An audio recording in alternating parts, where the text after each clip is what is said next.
সুপ্রভাত বন্ধুরা।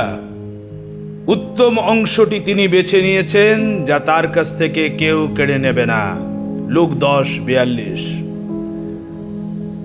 আজ আমরা বেথানিয়ার মরিয়মের জীবন থেকে উপাসনা, ভক্তি এবং প্রভুর উপস্থিতির মূল্য সম্পর্কে একটি গভীর শিক্ষা গ্রহণ করব। মরিয়ম ছিলেন মার্থা ও লাসারের বোন। বাইবেলে তার নাম খুব বেশিবার উল্লেখ করা হয়নি, কিন্তু যতবার তার কথা বলা হয়েছে ততবারই তাকে আমরা যিশুর চরণে দেখতে পাই। এটাই ছিল তার জীবনের সবচেয়ে বড় পরিচয়। একদিন যিশু তাদের বাড়িতে এসেছিলেন। মার্থা নানা কাজ নিয়ে ব্যস্ত ছিলেন, কিন্তু মরিয়ম যিশুর পায়ের কাছে বসে তার কথা শুনছিলেন।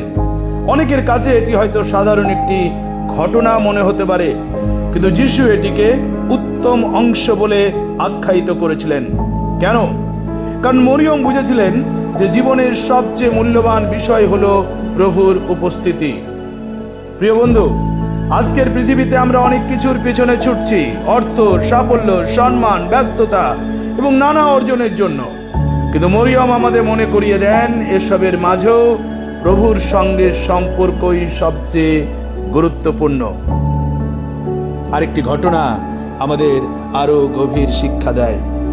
যিশুর ক্রুশবিদ্ধ হওয়ার কয়েকদিন আগে এই মরিয়ম একটি অত্যন্ত মূল্যবান সুগন্ধি তেলের পাত্র নিয়ে এলেন। সেই তেলের মূল্য ছিল একজন শ্রমিকের প্রায় 1 বছরের আয়ের সমান।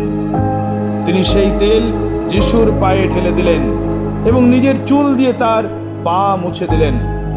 অনেকেই এর সমালোচনা করেছিল, কেউ কেউ বলেছিল এটি অপচয়, কিন্তু যিশু বললেন, সে আমার জন্য একটি উত্তম কাজ করেছে। বহু জায়গায় বিভিন্ন রকম চর্চা রয়েছে, বাইবেলের বিভিন্ন মরিয়মের বিষয় রয়েছে। আমরা সেই বিষয়ে না যে আমরা খালি মরিয়মের 2টি বিষয়কে নিয়ে আলোচনা করছি।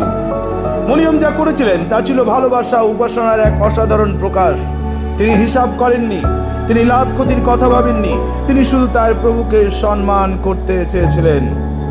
সত্যিকারের উপাসনা কখনো শুধু গান গাওয়া, হৃদয়ের নিবেদন হওয়া উচিত।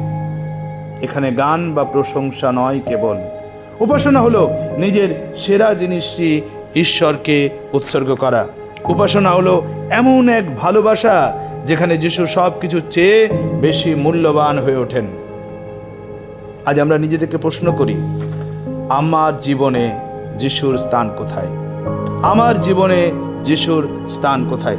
আমি কি তাকে শুধু সময়ের অবশিষ্ট অংশ দিই, নাকি আমার জীবনের প্রথম ও সেরা অংশটি তাকে দিই? মরিয়মের জীবন আমাদের শেখায় যে পৃথিবী হয়তো আমাদের উপাসনাকে বুঝবে না।